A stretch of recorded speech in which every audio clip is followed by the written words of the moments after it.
At one point in time, Time Crisis was the creme de la creme of arcade light gun games. Its slick time-based objectives, multiple boss encounters, and duck and cover mechanisms were unheard of at the time.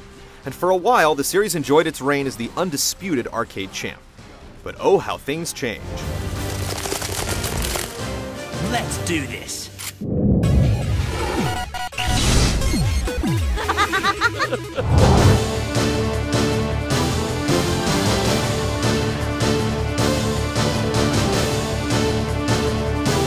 In Time Crisis 4, the US military has hatched its next defense plot.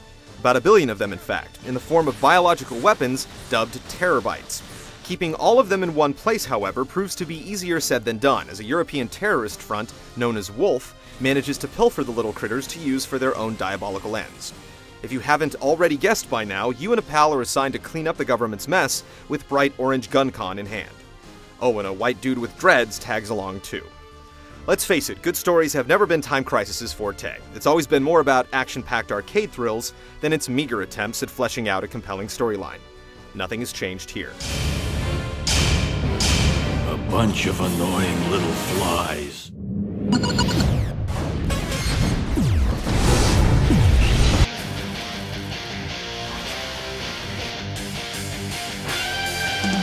As a balance to the lack of a compelling story, Time Crisis 4 introduces the new Complete Missions mode, which retroactively fits the arcade option with background scenarios. It's a sober attempt at beefing up the game's disjointed narrative, but the bland dialogue and writing do little to puncture the surface of the game's ludicrous plot. Those things, it's like they're from another planet. Could they be the top-secret weapon the terrorists are after? In an age where a good console first-person shooter is a mere stone's toss away, the series has stretched its legs in an effort to win back some of its fans. Touting old-school fun on a next-gen platform, the combo seems auspicious, but some things are better left in the past. As with most of the Time Crisis games, the main arcade mode hosts 3 levels divvied up into smaller substages. Designed to beat on your lunch break, it's a brisk adventure to say the least. To supplement this, Time Crisis 4 on the PS3 introduces a few other modes to lengthen the experience.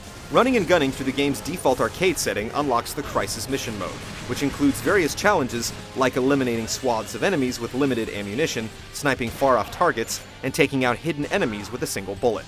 For short bursts of gaming, there's also the minigame mode, a series of speed and accuracy tests.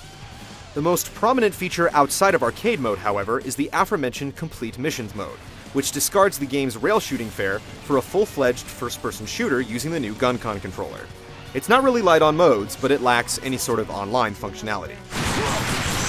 Gunslingers who have taken down the arcade version with a few quarters can just as easily breeze through the arcade mode in a single sitting, and the various mini-games and challenges are mere cannon fodder to keep itchy trigger fingers busy. Even the Complete Missions mode, which at first seems like one of the game's biggest features, ultimately ends up being a big disappointment. The levels are large and uninteresting to play, and the AI is about as flat and responsive as their arcade counterparts. In addition, a significant portion of the game intersects with the original arcade mode, and total completion inevitably simmers down to a relentless hamster wheel of trying to one-up your best score.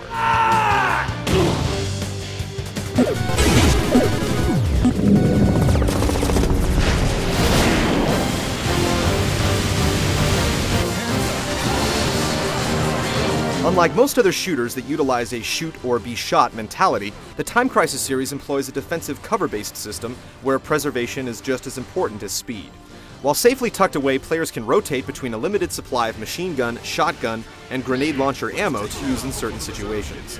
It's all standard issue compared to other shooters, but welcome nonetheless.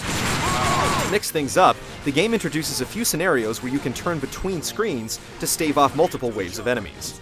The few instances that call upon this mechanic are frenetically fun, but there are too few of them. Then there's the FPS mode. Moving and shooting is performed concurrently on the GunCon 3 peripheral, with movement being dictated by the left analog stick and the camera by the right.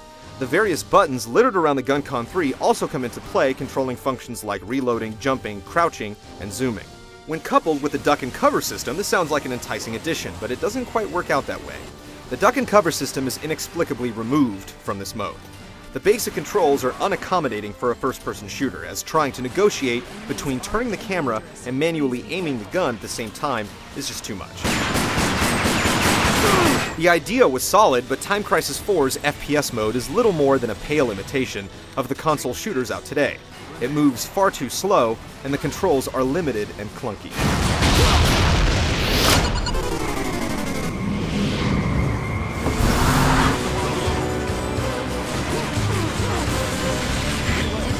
A year ago, Time Crisis 4 was a pretty decent-looking rail shooter. Now that it's on the PS3, not so much.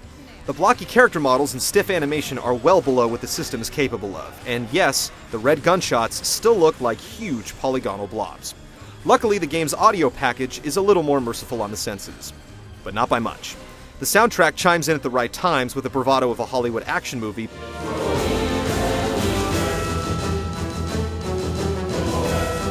but the laughable voice work is only good for a few chuckles.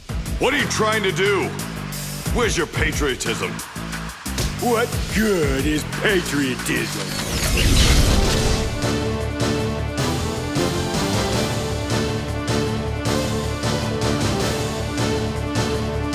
Time Crisis is the undisputed champion of arcade rail shooters. Considering how irrelevant the genre has become, that's not exactly glowing praise. We admire the attempt to bring something new to the series with the FPS mode, but its execution is so poor that it's made irrelevant. Time Crisis 4 is a dinosaur riding on nostalgia. If you can't get enough of these types of games, then rent it, beat it, return it. For this series, time is starting to run out.